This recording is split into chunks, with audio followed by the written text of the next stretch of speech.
सीताराम।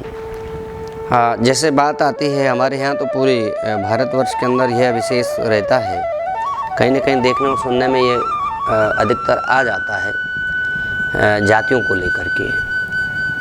और जाति एक वर्ण व्यवस्था है, उसमें ब्राह्मण शब्द आया, ब्रह्म जानाति इति ब्राह्मण, जो भगवान को जानने वाला है, भगवान के अलावा किसी और की बात नहीं करता, उसे ब्राह्मण कहा गया। जन्मन भवेत शूद्रः संस्कारात् द्विज उच्यते, वेद पाठी भवेत विप्रा, ब्रह्म जानाति इति ब्राह्मण। और मेरा मानना यह है कि आपको कर्मानुसार आपको फल मिलना है। आपको इस भौतिक जीवन में जो आपको दायित्व मिला है और कैसे हम अपने अंतिम लक्ष्य तक पहुँचें, कैसे इस मनुष्यता को सार्थक करें, इसमें जाति कोई मायने नहीं रखता है।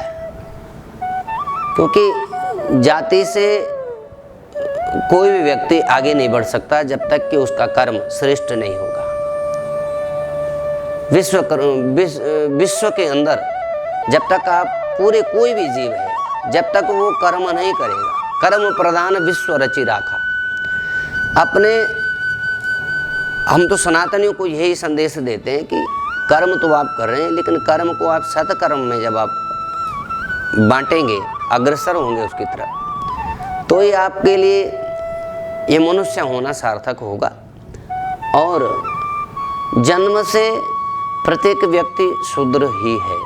कर्मानुसार कहीं भी पैदा हो करके आप जीवन के उन उच्चतम और श्रेष्ठतम लक्ष्यों को प्राप्त कर सकते हैं। इसमें जाति बंधन जैसे कोई विशेष महत्वपूर्ण बिंदु नहीं है। यह है कि हमें अपने जीवन में उच्चतम जो शिखर है उसको प्राप्त करें अपने कर्मों से। आप अपने जीवन मूल्यों की रक्षा करें।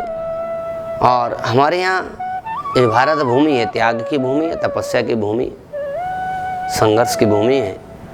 और यहाँ प्रत्येक कार्य जब हम करते हैं जीवन में, तो भगवान को समर्पित करते हुए ही चलते हैं। आप कर्म तो कर रहे हैं, लेकिन उसमें कृपा कैसे होगी ये बड़ा मायने रखता है। कर्म तो सभी करते हैं, लेकिन हमें श्रेष्ठ मिले, कैसे प्राप्त हो, ये हमारे सत्कर्म पर डिपेंड होता है। तो हमें जाति बंधन से मुक्त रहना चाहिए और बहुत ज़्यादा इन विषयों में नहीं घुसना चाहिए। यदि आप आध्यात्मिकता की दृष्टि से देखेंगे, हालांकि इस पे कई लोग वाद विवाद भी करेंगे, कोई लोग अपनी अपनी बातें पूछेंगे, कहेंगे, लेकिन शास्त्रों के वचन यही हैं कि जन्मन भवेत शूद्रा संस्कारात् द्विज उच्यते, वेद पाठी भवेत विप्रा, ब्रह्म जानाति इति ब्राह्मण। तो जन्म से हम सब शूद्र हैं, और जब वेदों को पढ़ते हैं तो हम विप्र कहलाते हैं।